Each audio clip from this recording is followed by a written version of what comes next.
All right, so let's dive into a story Okay. that's both chilling and captivating. That's good. Imagine you're hiking in the Alps, Mm-hmm. enjoying those breathtaking views. Yeah. And you stumble upon a frozen body. Oh, wow. Not just anybody, Okay. but a 5,300-year-old man, Wow. perfectly preserved in the ice. That's incredible. Talk about a discovery that sends shivers down your spine. I can imagine. That's the story of Ötzi the Iceman, Okay. a find that shook the world back in 1991 All right. and continues to reveal secrets about our ancient past. So what's really fascinating about Ötzi is that his discovery Yeah. wasn't just a lucky break for those hikers. Right. It actually marked the beginning of a whole new field of study, Right. glacial archaeology. As these massive glaciers melt, Yeah. they're unveiling hidden treasure, Oh, wow. artifacts, and even human remains like Ötzi, Interesting. offering us an unprecedented glimpse into bygone eras. Okay, so let's paint the scene. Okay. Two hikers, Helmut and Erika Simon, Okay. are trekking high up in the Ötztal Alps. Right. And they come across this gully Yeah. where they spot what they think is a recent tragedy. Oh. Right. Maybe a hiker who met an unfortunate end. Precisely. Yeah. They had no idea they were looking at a man who lived during the Copper Age, someone older than the Egyptian pyramids. That's amazing. The news spread like wildfire, Wow. sparking a global media frenzy. I can only imagine. And the reason for all the buzz? What was it? Ötzi's remarkably well-preserved state. Oh, wow. We're talking clothing, tools, even his last meal intact. Really? It's like having a time capsule frozen in ice, Wow. offering us an incredibly detailed snapshot of life thousands of years ago. Now, initially, experts thought Ötzi was a shepherd, Right. caught in a sudden snowstorm, Okay. perhaps fleeing conflict, and ultimately freezing to death in the fall. Yeah, makes sense. But our guest today, Okay. Lars Pilo, a leading glacial archaeologist, Yeah. has been piecing together a different story Oh, interesting. based on his extensive research. Yes. Lars Pilo, who heads the Secrets of the Ice project in Norway, has spent years meticulously studying glacial archaeology. And what he's noticed is that the traditional narrative surrounding Ötzi's death doesn't quite line up with evidence emerging from other glacial sites. Okay, so here's where things get really fascinating. Okay. Lars examined the pollen and leaf fragments found with Ötzi, Right. and they tell a different tale. Okay. These botanical clues Yeah. strongly suggest that Ötzi actually died Okay. in the spring or early summer, Wow. not during the fall. Interesting. Plus, think about it. Yeah. The spot where Ötzi was found would have been buried under meters of snow Right. in the autumn. It just doesn't add up. Doesn't make sense. So Lars proposed a bold new theory. What's that? He believes Ötzi likely died on top of the snowpack, Okay. not down in that gully. Interesting. This completely reframes our understanding of his story, Okay. because it means his body and belongings weren't rapidly buried by a freak snowstorm. So how were they preserved then? Well, instead, they were exposed to the elements for a period of time Oh, I see. before eventually being encased in ice. I can almost picture it. Yeah. Those artifacts scattered across the ice, Right. slowly being buried, Yeah. and then reappearing as the ice melts and freezes again Exactly. over thousands of years. It's like a slow-motion archaeological dig Wow. unfolding over millennia. It's incredible to think about. And it challenges the initial assumption Okay. that Ötzi's scattered and damaged belongings Yeah. were the result of a desperate escape or struggle. Right. Instead, Lars argues that these natural processes inherent to glacial environments, Okay. such as the constant movement of the ice, the relentless wind, Right. the flow of meltwater, Interesting. and even animal activity Mhm. can explain the condition and distribution of the artifacts. So are we saying that Ötzi's bow, for example, Yes. might have been broken not because he was in a fight, Right. but because it was literally crushed Exactly. by the immense pressure of moving ice? Yeah. Or his quiver could have been carried off It's possible. by rushing meltwater. It is. That's a game changer in terms of how we interpret the scene, isn't it? Absolutely. Yeah. It shifts our focus from a narrative of human conflict Okay. to a deeper appreciation of the raw power of nature. That makes a lot of sense. And it also raises a tantalizing question. Go on. What if some of Ötzi's belongings have been lost to time due to these very processes? It's an interesting thought. We only have what managed to survive, Right. and end up in that specific gully. Yeah. Who knows what else he might have been carrying? That simply didn't make it through the ages. Now, that's a thought that truly sparks the imagination. It really does. It's like imagining a whole other chapter of Ötzi's story waiting to be unearthed. Yeah. A potential Ötzi 2.0 out there somewhere. That's a great way to put it. But before we get too carried away, Okay. let's shift gears a bit. Sure. And talk about what this all means. Okay.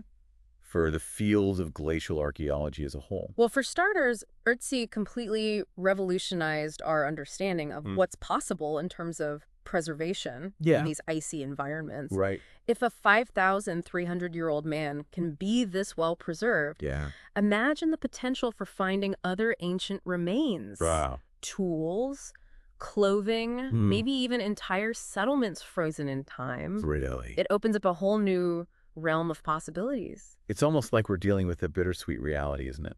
Yeah, in a way. On the one hand, we're losing glaciers at an alarming rate due to climate change. It's definitely a concern. Which is, of course, a major concern. Yeah. But on the other hand, as these glaciers melt, they're revealing these incredible treasures from our past. It's true. It's a tragic gift, in a way. It is. Yeah. And it underscores the urgency of glacial archaeology. Okay. We need to act swiftly. I agree. Because once these artifacts are exposed to the elements, they become incredibly vulnerable to deterioration. That's true. It's a race against time to find and preserve these pieces of history before they're lost forever. I see what you mean. Think of it this way. All right. Every melt season is like opening a new chapter. Yeah. In a history book. Right. We never knew existed. It's exciting to think about.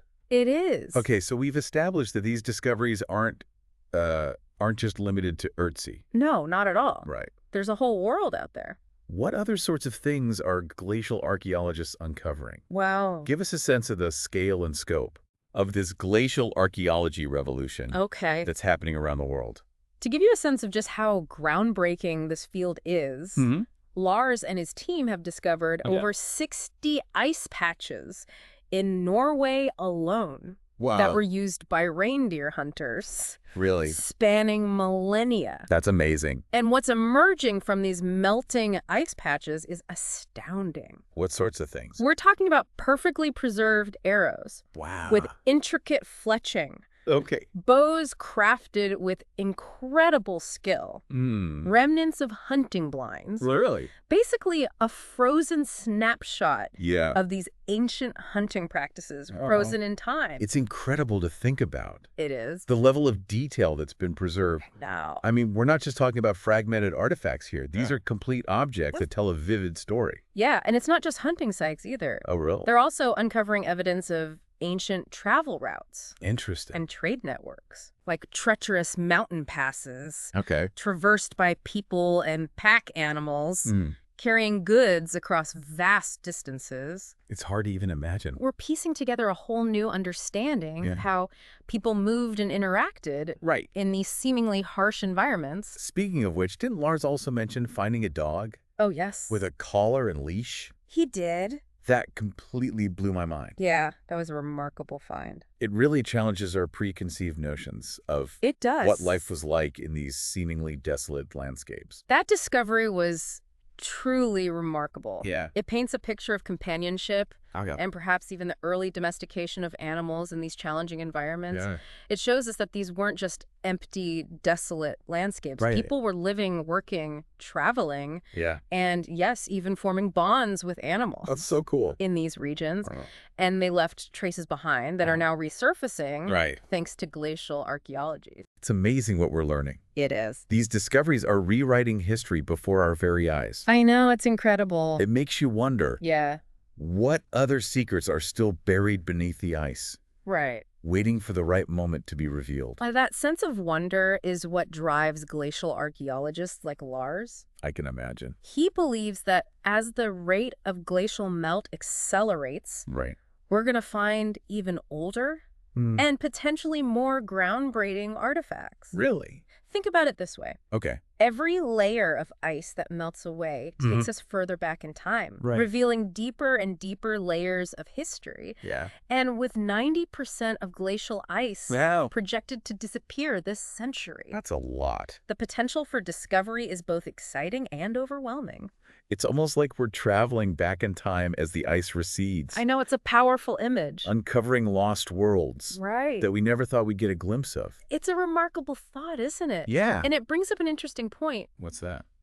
We're not just uncovering the past. Right. We're uncovering deeper and deeper layers of the past. Oh, okay. Peeling back the layers of time as the ice literally melts away.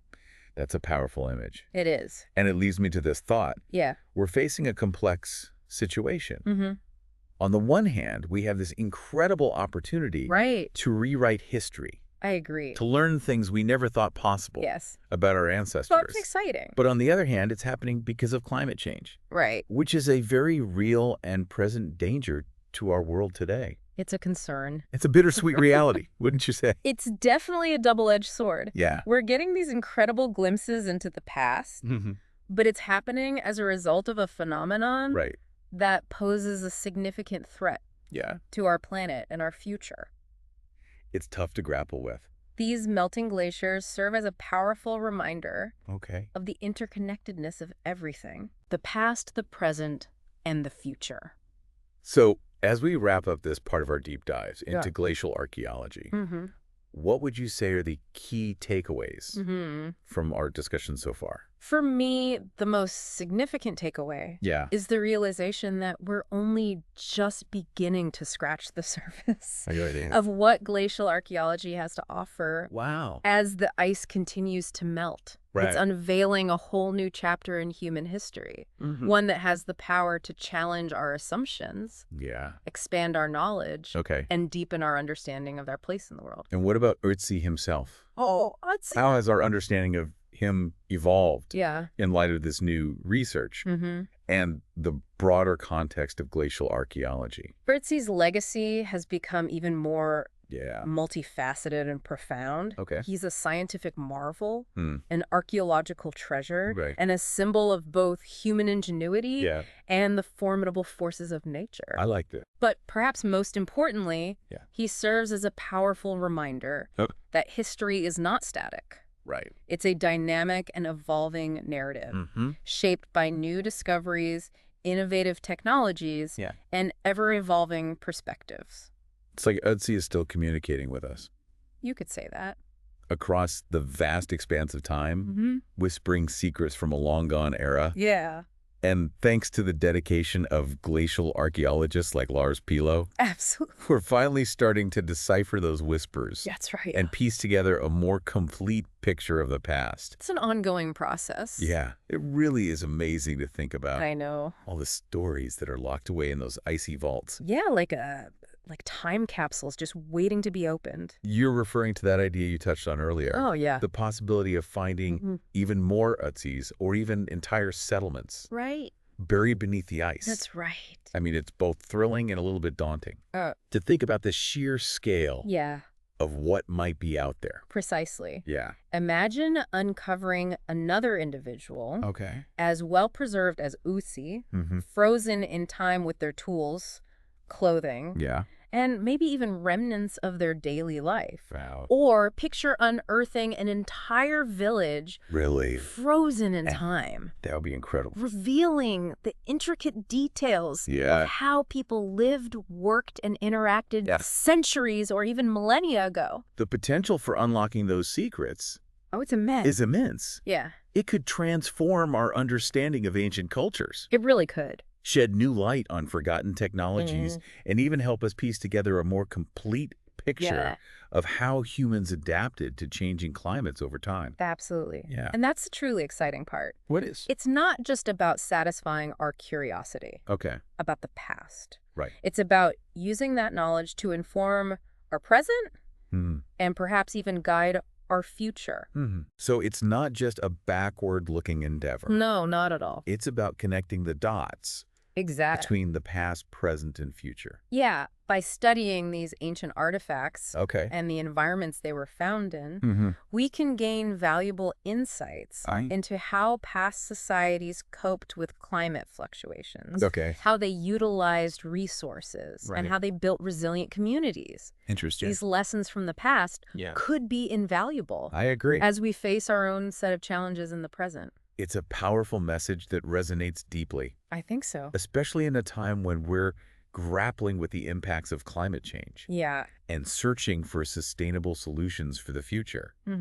It's like these melting glaciers are sending us a message from the past. It's a good way to put it. Urging us to pay attention and learn from the experiences of those who came before us. They are indeed. They're a stark reminder of the interconnectedness of everything. And a call to action to protect our planet and preserve our shared heritage for generations to come. Well said. We've covered a lot of ground today. We have. From Ötzi's mysterious death to the revolutionary field of glacial archaeology and the profound implications it has for understanding both our past and our future. Exactly. For our listeners who are eager to dive deeper into this topic, we'll be sure to include links to some fascinating resources in our show notes, including details about Lars Pilo's Secrets of the Ice Project, which is doing incredible work in Norway. Definitely worth checking out. And I also wanted to mention James Dixon's book, A History of Skiing. Oh, that's a good one. It delves into the discovery of those incredibly well-preserved prehistoric skis that we talked about, giving you a glimpse into the ingenuity and resourcefulness of our ancient ancestors. It's a fascinating read. And of course, if you enjoyed this deep dive, make sure to hit that subscribe button. And follow us so you don't miss our next episode. We've got some incredible topics lined up. Sounds good. That are sure to spark your curiosity. And leave you wanting more. I can't wait. Until then, keep exploring, keep learning, and keep diving deep into the fascinating world around us. That's what it's all about.